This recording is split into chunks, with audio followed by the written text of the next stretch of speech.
I've got 3 little poems. I'm sort of going to a big poetry slam in a month or so I'm going to practice 3-minute poems, if I can. This one's called I Organised a Meeting. I organised a meeting. I rented out a hall. I had the seats out 20 thick and I had food against the wall. I'd spent the weeks before with a staple gun in hand, tacking up the posters, calling out the land, calling out to young and old, to every boy and girl. We no longer live in little streets, we're in the village of the world. I tried to get them interested, sign their name up for the cause, but so many stare back blankly when I talked of hidden wars. We ain't at war, said a lady, with blue eyes and a freckled face. They'd have told us on the television that there'd be bombs about the place. No, a hidden war, I said, my clipboard hanging dry. She sniffed at my objection, said she didn't want to shine. I should have made less sandwiches, not cooked those sausage rolls. I should have taken from that lady the way the wind would blow. The hall was booked for 6 p.m. on a summer's afternoon. I got the key at 10 to 5 just to organise the room. I put up posters, I laid out leaflets, I had pictures of their plight. I put a napkin on each paper plate, half on the left and half on the right. And as I waited for the crowd to come, in that pretty village hall, I practised in my deepest voice. Welcome, welcome one and all.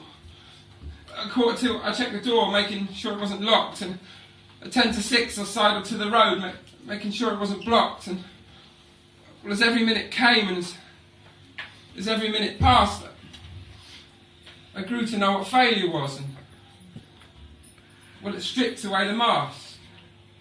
Because it's hard to look about you and see what's really there, how there's other people out there breathing that same polluted air.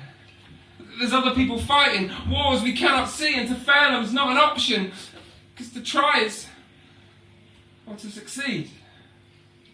So I say to all my brothers, all my sisters, bold and meek, I have sausage rolls aplenty and 2 more meetings planned next week, for I'm fighting for that village. That is our little world. It's only in a village that every voice is heard. Thanks very much. A man at the door. I met a man at my front door, holding a leaflet in his sweaty paw. And before even his first words came, I knew his dirty, dirty little game. Immigrants, those fucking immigrants, they're to blame. They're the reason for the fucking rain. They're the reason for my heart attack, my IBS and my fucking back. Immigrants, those bloody immigrants stealing all our food from food banks stocked with Polish soup and honey from those foreign shores because all the bees are fucked off abroad. They take all our jobs. Most of them are fucking slobs. We should put up fucking walls, close Heathrow and bar the doors. Mine the beaches, put barbed wire down, guard the Queen and guard her crown. Cause can't they see this country's full? You see it all. I can see you do. Cause we gotta keep those fuckers out. His voice was raised and he begun to shout. Immigrants, those fucking immigrants, they're to blame. He hadn't even given me his name. It's Terry, he said, all in a sweat. His poor advice ran that crushed leaflet. He unfolded it to give to me that flowering sheet of obscenity. And that's when I felt I had to talk to Terry. A man not far from me, passionate about these humble means and from this island which we breathe. Now Terry, you've told me of all the pain they cause, these evil, spineless thieves of yours, these devils of the blackened night, sent on ships with swords alight like the Viking hordes of yesteryear, sent to rape and pillage here, but the real facts seem to be escaping you. You're spouting shit. You don't have a clue. Be it food, language, music or dress, a culture dies when it comes to rest. If it sits at home with its curtains drawn up, I can never see if the weather's turned. How will I ever come to know that winter's past and it's time for the seeds to grow? Terry, I don't agree with you. The things you say, the things you do. Our oh so green and pleasant land was built upon the invading man, was crafted by that flowing face you now claim as a disgrace. So take your leaflet from my door. Go on, Terry. Fuck off. Yeah, I'm sure. And come back when you've had a think about black and white and green and pink. How colours come in their basest form, mixed as one when the earth was born. How people are just people. A face, another face. Just someone to be kind to and a smile you can't replace. It's a fucked up world, Terry. People are dying all the time.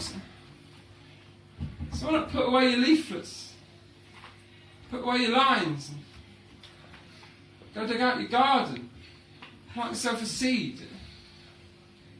It might just be a flower and not another fucking weed. Change that up. Where the fuck's he going? Yeah, it's my last one. It's called a chess game with my 7-year-old son. I haven't heard it yet. The thing is, every part of me is screaming, let him win. He's 7, I'm 38. I should let him win. I know I should. It's what good dads do. Give him a chance. Well, my dad never let me win. My dad was a good dad, but he never let me win. And it didn't do me any harm, but at least I don't think it did. Well, if I'm not going to let him win, I should make it close. Play along. Draw out the game. It's good for a boy to lose. Toughen him up a bit. That's what my dad used to say. I'm good at losing. After all, life is a lesson, one full of disappointments, and surely the sooner my son learns that, the better. If I don't break his innocence, then someone else will. Maybe innocence is overrated.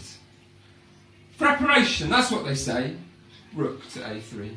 I'm preparing for the world. The world isn't innocent. The world isn't full of fairies. You can't still be dancing in the street at your age. Stop being so silly. Sit still. Sit up. Put that down. Father Christmas doesn't fucking exist.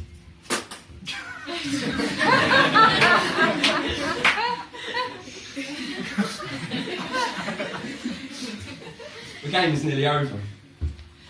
I'll be a good dad. I must. It's for him. I look across the kitchen table, scattered with colouring books and half-eaten fruit. See my 7-year-old son. The fairies dancing in his soft brown eyes.